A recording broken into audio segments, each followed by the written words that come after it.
কখনো নিজের মাকে এই কথাগুলো বলবেন না।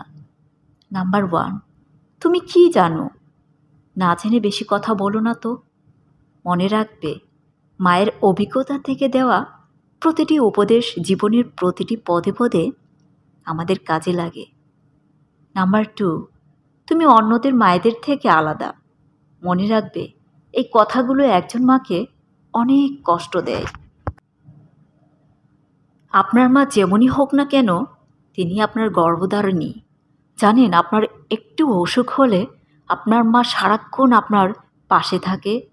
আপনি কখন সুস্থ হবেন, কি খেলে ভালো লাগবে আপনার, কি হলে আপনার খুব দ্রুত ভালো হয়ে থাকতে পারবেন, সে সর্বদাই সেই চেষ্টাই করেন।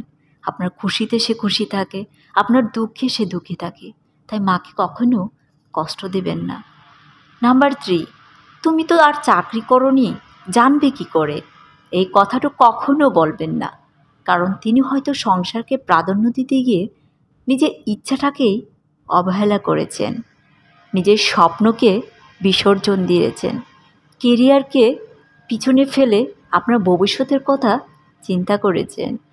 তাই আপনারও উচিত মাকে সম্মান করা, মার মনে যেন কষ্ট না পায় সেই চেষ্টাই করা। কারণ আমার মার মতো এবং আপনার মার মতো কাউকেই কিন্তু আপনি আপন পাবেন না। এই পৃথিবীতে একমাত্র নিঃস্বার্থভাবে ভালোবাসে একজন মা। তাই মা বাবাকে সম্মান করুন, কখনো আঘাত দিয়ে কথা বলবেন না।